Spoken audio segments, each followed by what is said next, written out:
В год и 9 месяцев я узнала диагноз. Перестал ходить, и я не могу, стал говорить, я не могу. Часто начал падать. И в год и 10 вообще он не мог потом вставать сам. У него начали мышцы слабеть на ногах.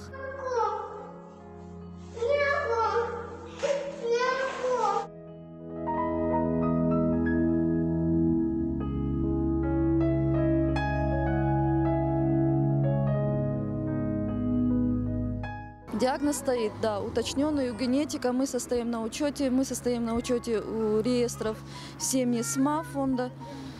Все документы имеются, выписки.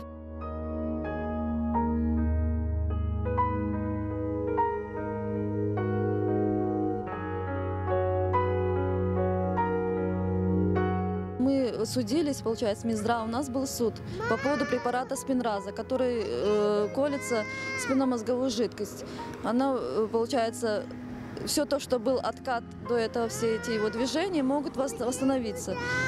Но у нас выигран суд 31 августа, решение с немедленным исполнением. В результате месяца Минздрав подал нас на апелляцию. Якобы, что у нас решение суда было ошибочным.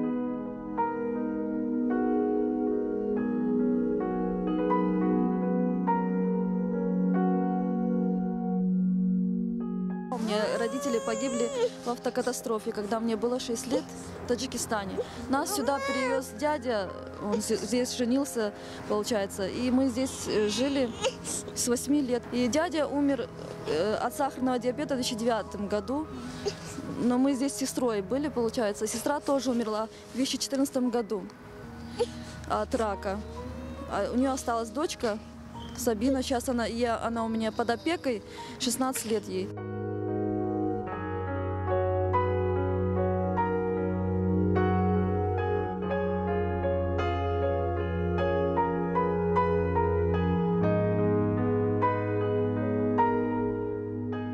Прошу всех неравнодушных людей помочь нашей беде на данный момент, чтобы волонтеры нашлись, чтобы помогли распространить эту информацию, помогли информационно и материально. Мы нуждаемся в любой помощи.